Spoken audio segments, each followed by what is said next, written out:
So, hi everyone. Welcome to another episode of Unpacking Possibility. I'm your host, Traci Stein. As always, I'm so happy to be here with you. And this is the New Year's resolutions episode. But what I'm hoping you'll take from it that's possibly a little bit different than some of the other ones you may have listened to is that this will feature 7 kind of categories or things to keep in mind to make your New Year's resolutions and just your life changes that you want to make in general go that much more smoothly and be that much more rewarding. And I'm going to tell you right up front what the 7 areas are, and then we'll go right into them. Okay? And then we'll see what you think. But of course, as always, keep in mind that it really has to be what works for you. I don't necessarily think we need to be rigid or think that there's one right way to get it done. These are just some things that I know from clinical experience, personal experience, from the research that's out there that can help people be more successful and get more out of the changes they really want to make. So without further ado, here are the 7 kind of areas to keep in mind. One is make sure that one of your resolutions helps you create or cultivate personal joy. The second one is something I'm going to refer to broadly as the 3 Ds. And these are the things that you want to decrease, distance yourself from, discontinue, or fully divorce yourself from, right? I know that's 4 Ds, but discontinue or divorce, I kind of think of as one thing.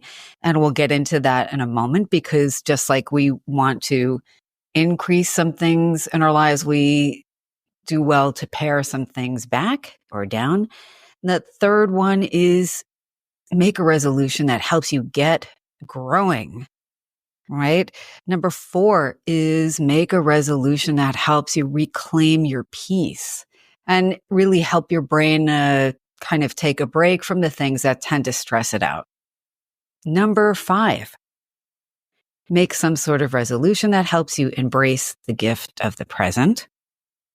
Number 6, remember when you're making resolutions generally to prioritize where you're going to start, what you're going to focus on, when, and what you're going to put most of your energy into, just like you would with any other list. And number 7, we're going to talk about purposeful procrastination. So to some people, that might be music to your ears. Most of us procrastinate in some way or another. Some of us procrastinate quite a lot. And there's a way to reframe how we think of, thoughtfully putting things off till the best time to do them. So without further ado, let's get into some of the specifics of things that made the list.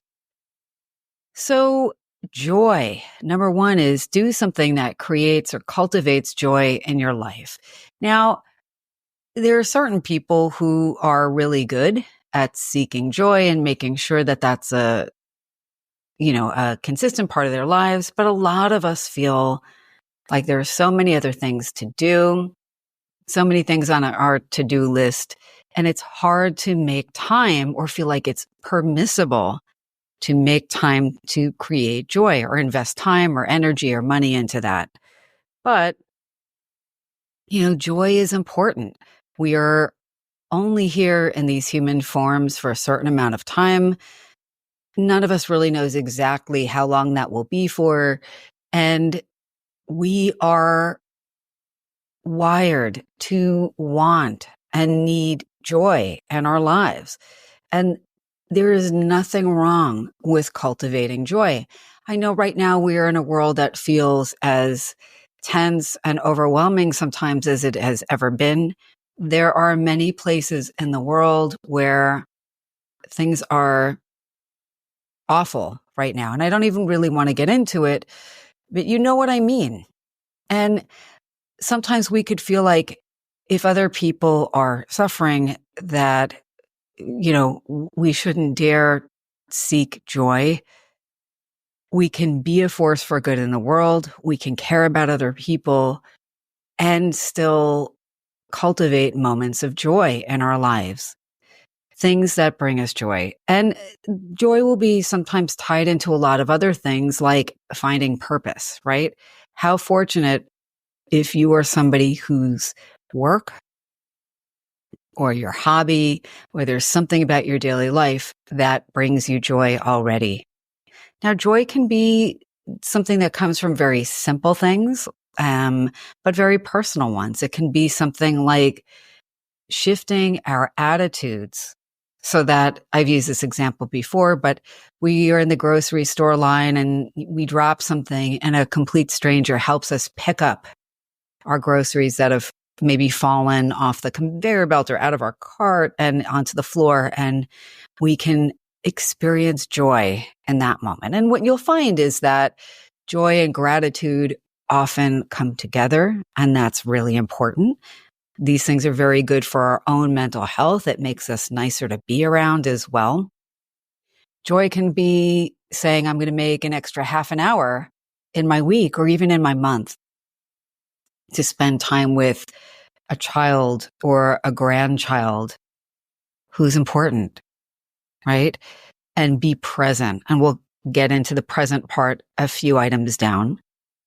Joy can be something that, we're saying, I've always wanted to do X, Y, Z. And we say, I'm going to make sure that happens this year.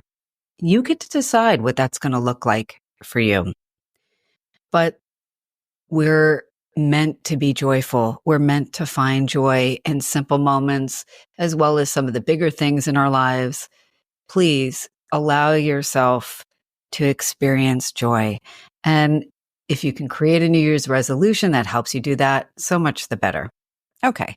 Number 2, pick a resolution that gives you the go ahead or permission to decrease or distance yourself from something or discontinue something altogether. That's kind of a 3D resolution. And you'll see that I sometimes swap out the word discontinue with divorce. And I don't necessarily even mean that has to be in a relationship, but it might be. Now, some people feel like it's a downer to talk about decreasing things, but remember, as we continue to learn and grow and evolve and move along our life paths, it's actually important to identify things that we don't need anymore. They don't serve us anymore. That could be something concrete and specific, like going through your closet and your drawers and saying, okay, even items of clothing that somebody else maybe could use that you don't really use. You've said, oh, I'm going to hold on to this because it's sentimental. 1 or 2 things like that. Okay. But if everything is sentimental, it really means it's about something else. So the 3Ds can apply to our stuff, right? Most of us in the United States have a lot of stuff. It's a culture where we're encouraged to get stuff, and stuff will make us happy. And sometimes it does, and often it doesn't. But also, if you are privileged enough to have more than you need, it can be very gratifying to take some of your gently used items and see who else in your community could use them. So that's one way of thinking of the 3Ds that, decrease or distance yourself from something or discontinue using something, rehome an item that somebody else can use. In most communities, you'll find these buy nothing groups where you can post things and somebody else in the community can come pick them up from you for free if they could use them. And that's a great thing. Now, decreasing can also be just identifying patterns that you have been engaged in or that so many of us have things where we're on autopilot, right? We do the same things again and again. We eat the same foods again and again. And in fact, when we're on autopilot, we can be really mindless about that. When people go on a New Year's diet, that's kind of putting the 3Ds into practice, right? Because you might be eating more healthful food, but you're also decreasing or distancing yourself from or discontinuing sometimes something altogether, right? Maybe you're going to quit smoking this year. I don't know. Now, the 3Ds, of course, can also apply to relationships. I won't go into this too much, but all of us, you know, uh, relationships are so complicated. And sometimes we feel like if we've been friends with somebody for 100 years, even if it's not a healthy friendship, like we have to stay engaged in that relationship in the same way. Same thing with a partner relationship or even a professional one. Sometimes the 3Ds will be just changing the parameters, right? It might mean changing the kind of, the way you engage in the relationship in a way that is healthier for you and the other people or person involved. You get to choose. Sometimes the 3Ds will be saying, this is an unhealthy or toxic relationship, and I'm going to really decrease the frequency I see this person, with which I see this person, or it'll be creating some other kind of distance, right? Maybe you're not responding to every phone call or text right away if it's not so healthy. Maybe it does mean a divorce. And again, that could be a partner, but that could be another relationship entirely. It could be leaving a job that does not feel like it's the right fit for you now. And you can move on to something else, right? Sometimes we need to pare things down in order to make room for the things we really want. So think about what in your life that if you were honest with yourself and you weren't worried about, the uncomfortable conversation, you would decrease, distance yourself from, or discontinue altogether. And, maybe that'll come to mind now. And maybe as you're going about the next few days and weeks and so forth, you'll realize this relationship feels like it's taking more than it is bringing, or it feels too one-sided, or it feels unbalanced, not reciprocal, or if it's not respectful, or if you just lovingly outgrown each other, right? And everybody has some relationships like that. So, it's a good time to take inventory. Some of these things you'll find that you wind up very formally and directly addressing a relationship issue with somebody. And sometimes you'll find that you are just kind of not making as much of an effort. So one of the things I've noticed, and you've probably noticed too, is that for some people, it feels like adding stuff is much easier than setting stuff aside. Again, relationships, physical stuff, habits, whatever. And so, sometimes you'll find that just consulting with a good friend or a coach might be enough to help you get where you need to be if this is hard for you. And other times, honestly, it's going to be worth finding a therapist in your area who can help you work through the feelings that you have as you try to make some changes. Change can be really hard. It can bring up a lot of emotion. But again, if you think of the metaphor of your home, if you never got rid of any of your stuff and you never cleaned out your closet and you just kept adding, even the good stuff you were adding would almost be inaccessible. And so that's why I think it's important to have the 3Ds as part of your thinking in terms of creating New Year's and other resolutions. Okay. So moving on, number 3 is get growing. Now, I personally think we're all always growing. Everything we do in life has the potential to teach us something. Some of the things that come our way are difficult and we wouldn't consciously choose them. Other things are pleasurable and feel great. We go and we learn a new skill. We take a class, we go to a workshop. Maybe we teach ourselves to do something. I think there's a reason why we see so many people on Instagram showing us how to restore old furniture or flip furniture, because we can literally watch something that both literally is about taking something and renewing it, giving it purpose, and also practicing a skill. But it's a great metaphor for doing that with other things too, right? And most of these people we see on Instagram, stripping furniture and repairing, wood veneer and, or painting it or adding pretty wallpaper to the drawers as a drawer liner. That's great. Most of these people seem to be self-taught, right? Trial and error. So there are resolutions that you might say you want to take on that can help you learn something that don't require a lot of money or going somewhere necessarily. They might, right? If money is tight this year, and it is for so many people, just even going to a lecture at your local library or going there and taking out books on something you want to learn, or speaking to somebody in your community and maybe even bartering so that you can learn a new skill, but something that feels like it enriches you in some way. Now, that could be anything. It's interesting. I'm thinking of one of my neighbors actually has 2 horses. One is a pony. He has enough property to have horses, but I don't think he had ever had horses before. And I don't even remember the fencing that was there before he moved to this place, but he decided that, his home is a historic home and he wanted to create a fence that not only kept his horses in, but went with the character of the house. And so he looked up old photographs and thought, I'm going to make this, attractive wooden fence. And he wanted to do it himself, but he had never done it before.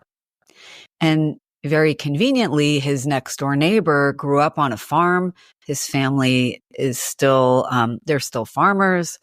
And the neighbor had made fences plenty of times and agreed to come over and show this other guy how to make a fence. And actually, not only did he teach him how to do it, but he helped him to assemble or create or erect the fencing around a lot of his property. Now, the neighbor who had not known how to do this before learned a valuable skill, also deepened his relationship with his neighbor, and wound up with something that is lovely and very functional.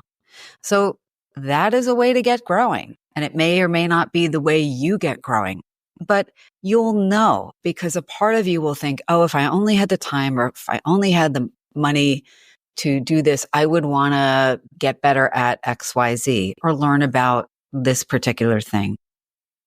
That can help us feel like we are reconnected to some sort of purpose. And purpose and meaning are foundational to well-being. So find a resolution that you will be happy that you embarked upon, that you pursued, that you set as a goal for yourself. Okay. So 4, reclaim your peace. And I would also say we could call it reclaim your brain. And the reason for my saying reclaim your brain, and in addition to reclaiming your peace, will be apparent in a moment. Basically, as you know, our brains are how we understand our world, how we interpret our world. It's how we have an emotional response to what we observe and what we think and what we witness. And it's how we make meaning out of everything in our world. It helps shape how we want to proceed in our daily life. Now, I'm going to say something that I don't even think is that controversial. Social media, personally, I don't think it is necessarily good or bad. It's how we use it and how thoughtfully we engage with it that I think makes the difference. But that said, a lot of us have a lot less peace because we are literally addicted to staring into our phones or sitting in front of a computer. That's actually less common these days. I feel like the phones or the iPads, it's so easy to have constant stimulation. Our brains are wired to respond to certain types of information. And unfortunately, even information that stresses us out or triggers outrage, that has the potential to light up our reward centers in our brain to make us keep scrolling. to find the next thing that will either make us happy or feel all warm and fuzzy inside. It's why I get so many cat videos that show up in my feed. You may be one of those people too, but also all of the misinformation and disinformation and emotionally provocative posts that you see either from friends or from complete strangers, because the algorithm sends these things to you because these social media companies obviously very quickly learn what you will engage with, whether it's just looking at it for longer or sharing it or commenting on it, for better or worse. It could make you happy. It could make you angry. But now your brain keeps you scrolling to look for the next thing that's going to create an emotional response. I also want to just quickly clarify the difference between disinformation and misinformation, just as an aside. People use these terms interchangeably. They are related. They're not the same. But I think it's important when we think about social media and even just like the various other places we get our news. So misinformation is somebody sharing something that is wrong. It's incorrect. It's inaccurate, or it's skewed in some way, but you think it's true, or that person thinks it's true, even though it isn't. It's shared as if it's fact. Disinformation is the deliberate dissemination of information that someone knows is false. And it is designed to, again, engage you, enrage you, appeal to you, make you feel fearful, make you feel like you're connecting with your tribe and you're the only people who know that this is going on. And there's so much of that. And it's getting harder and harder and harder and harder for everyone to tell the difference. So when I say reclaim your peace and reclaim your brain, what I mean is set parameters around social media use. Set parameters around your smartphone use. Honestly, that's a recommendation. You're going to do it or not do it. But honestly, when we are stuck face in phone, it takes us out of our normal daily lives, but it creates these movies in our minds that feel as real life. Our emotions get super engaged. Our bodies respond. The whole idea of stress is that there may or may not be an actual threat, like in pre-industrial times, more of us would have lived in areas where we might see a bear or some other wild animal not too far from us, and we would be in danger and we would need to run. Most people don't have that experience. Some do, right? But that's a legitimate thing to be afraid of, I'm assuming, not having encountered a bear. And honestly, I'm happy about that. I love the idea of them in the wild. I just don't love the idea of walking down the street and thinking, I don't know if I could outrun this bear. I probably can't, right? But when we're on social media and something seems threatening, our bodies and brains respond kind of almost as if it is, some sort of physical threat right in our midst, right in our space, our personal physical space. So if you get up and the first thing you do is grab your phone, maybe try not to do that for the first half hour or hour that you're awake. Or if you're on your phone till the moment you go to sleep, maybe put some boundaries around that. You get to decide what that is. Or maybe it's a matter of saying, I'm not going to be on my phone while I eat lunch. Or if I'm spending time with people I care about, I'm just going to put my phone away. It's up to you, but you may find that your distress level goes down and that you are engaged more in your actual life. And that actually takes me into number 5. Number 5, related to number 4, is embrace the gift of the present and find a way to step back into your actual life, right? Please know that I am as guilty as anyone of doom scrolling at night or, checking in on this or that platform to see what the heck is going on in the world. And again, my brain is wanting to find, I don't know, whatever piece of news that's going to make me feel like, okay, great, we're now over this hump. And you know what? It hasn't happened yet.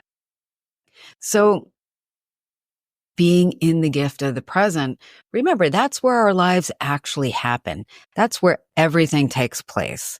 That's where we are alive. And even though I have kind of a little more kind of quantum mechanics-y view about time and it not being super linear, in one way of thinking about it, in our day-to-day lives, time is something we experience largely as quite linear.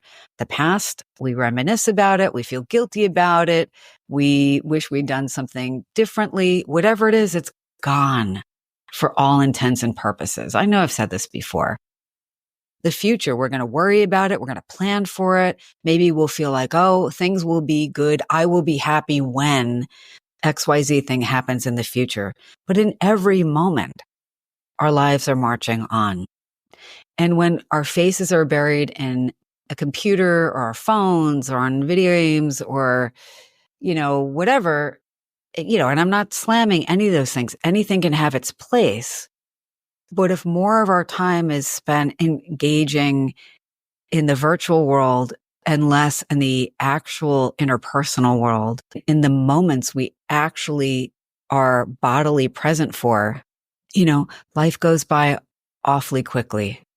It really does. So, mindfulness is non-judgmental awareness and focus on the present. And we know from the data that people who practice being present, right? Whether it's in formal meditation or just being present for, again, washing the dishes or going for a walk or talking to a loved one, instead of having our faces in our phones, we are more likely to be happy. We are less likely to be as vulnerable to depression and anxiety. We are less likely to be swept away by self-critical thoughts or catastrophic thinking. So find a way, number 5, to embrace the gift of the present. Now, again, seated meditation, it could be going for a walk and being present in your body for the experience of that walk. You decide how that's going to look for you. And it doesn't need to be an expensive practice. If you need training, there are free mindfulness resources all over. You cannot throw a rock without hitting a million people talking about mindfulness.